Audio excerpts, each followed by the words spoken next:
A Journal of the Plague Year is about cheating fate, getting the better of circumstances, and surviving. People are caught in a tragedy, but there is a way out. And all facets of humanity, from the horrible things that people do to each other to the noble things, come out in a pandemic, as we know. And certainly that's represented in my play. At least that's what I was going for. My name is Willard Manus, and I am the playwright of A Journal of the Plague Year. I adapted the play from the book by Daniel Defoe of the same name. Defoe, as most of you probably know, is the author of Robinson Crusoe and Moll Flanders. My adaptation of Defoe's book runs 1 hour, and it has two main characters, HF, a businessman, his best friend, a doctor, and he has a neighbor that he has a love affair with, Hilda Perkins. And then there are 3 other actors who play a variety of roles with different voices in a very creative, exciting way. I should mention that the play is directed by Daniel E. Keough, a friend of mine from the Actor Studio. That's where we met. And again, my interest is in showing that even in the midst of a tragedy like the pandemic, noble things can come out of the human heart, along with the sad things, death and illness. In the middle of the pandemic, I spotted the book, A Journal of the Plague Year by Daniel Defoe, on my bookshelf, and I just picked it up to read it, being that a pandemic was in full swing. And halfway through the book, I realized it could make a play. So that's when I started thinking of a stage work. Well, I haven't really adapted many books. I think this is the first one. So I don't have a tried and true formula, but you read it and read it again and again and try to take something out of it, a construction that will work on stage. Defoe's book, by the way, was not a novel. It was a nonfiction account of the pandemic that hit London in 1664. And so a fair amount of creativity was involved. I had to expand characters, expand relationships, come up with new relationships. I mean, essentially, the 70% of the book is there and 30% is invention. Well, a pandemic is a pandemic. It's a universal experience. It's people facing a terrible calamity. In those days, they didn't have so much scientific knowledge behind them.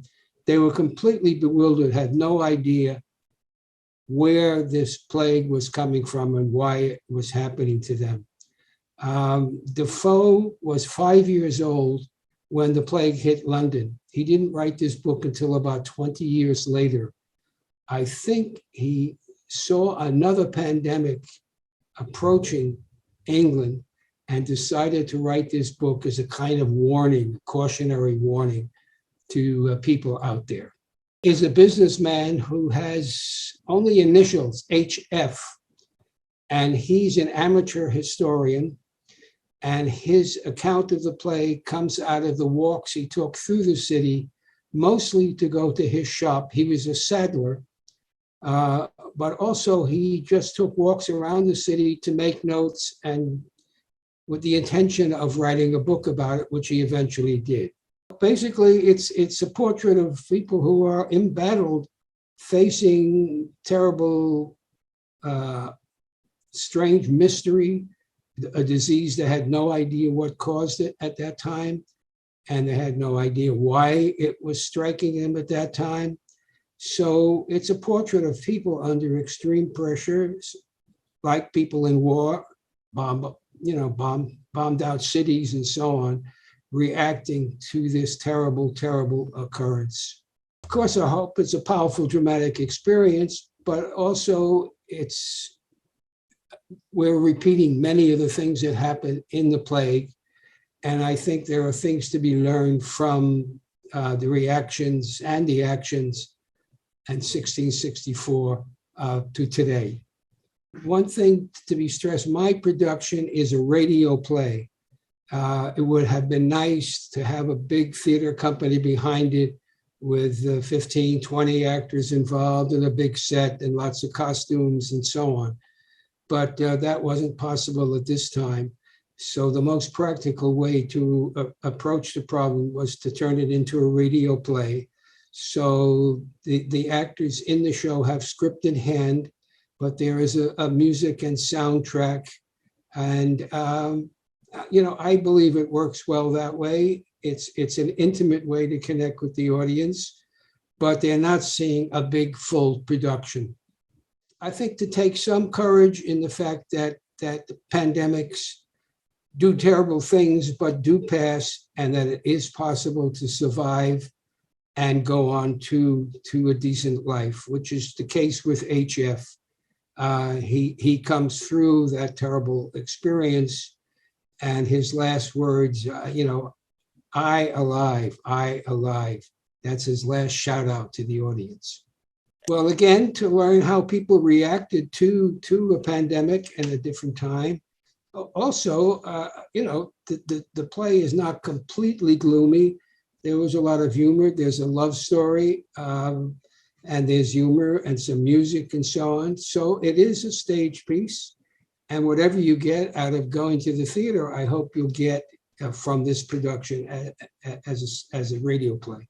A Journal of the Plague Year is about cheating fate, getting the better of circumstances, and surviving. People are caught in a tragedy, but there is a way out.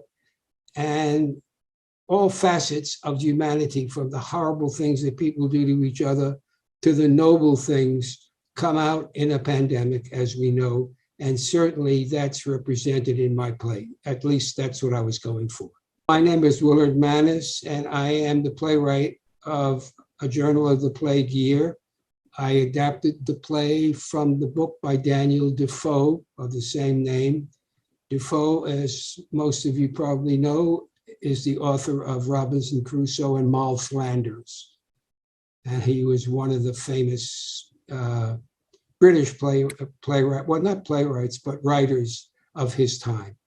It's a stage play. It's more than a reading, but I certainly hope to see people there. Performances are Saturday night at 8 o'clock and Sunday at 3 until December 19th. And I think if people come, they'll be touched and moved and entertained as well.